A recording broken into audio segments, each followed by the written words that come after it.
The captain of the port gave us the average flow rate in bunkering operations and the authorities' estimate of how much fuel escaped. Our maths suggests fuel was pumped into the sea for between 20 and 40 seconds.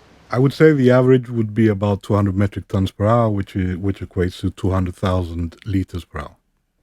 Is it comparable to... I'm just trying to think of the, 1,000 to 2,000 litres being... escaping. Did that happen quickly? 200,000 litres divided by 60, and that gives you an indication of how much per minute. Our show's producer says that it's 3,333 litres per minute, I suppose? Per minute. So we're talking about seconds of overspill then, effectively, probably. On this occasion, I can't go into the details. Okay.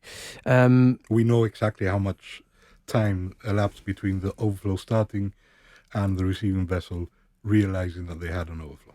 Mr. Ghio supported the Department of the Environment's assessment that the cleanup by contractors has significantly mitigated the longer-term impact. Young volunteers have also done their bit. Sometimes it does feel like our efforts are a bit, not useless, but aren't because the water will just wash the oil back up onto the rocks. It's more just annoying just to get it all off and then for it to just start all over again. We do see changes. We do see buckets and buckets and kilos of oil removed, and they do definitely have very positive effects on the wildlife. I mean, removing even just a towel worth of oil helps. We've been cleaning from Roja to the little beach below Roja, and I think the little beach below it has been worse affected because there's just oil all over the rocks, and we're bringing out towels and towels full of just oil. You should scoop it with your hands. It's that thick, and it's quite disheartening to see animals struggling in it. We've seen crabs and other fish in the oil just struggling to move. Seeing the considerable effort required to clean up the oil spill and its impact on our coastline, a natural question is, could we do bunkering better? This unfortunate incident does not equate to us having substandard practices, far from it. I mean, I'll give you a very typical example. You think of a reputable high-standard port in Europe, maybe Rotterdam comes to mind. Rotterdam 2 years ago introduced a bunker licensing regime.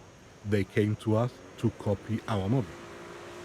So you think of yourselves as being ahead of the curve, industry leaders? Yes, but not only it's not us thinking of ourselves as industry leaders. The International Bunker Industry Association, Rotterdam is an example.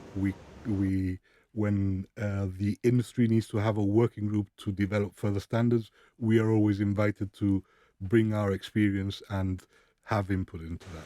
As the cleanup continues, John Ghio says there are a number of ongoing investigations into how the incident happened, stressing the RGPs could result in prosecution.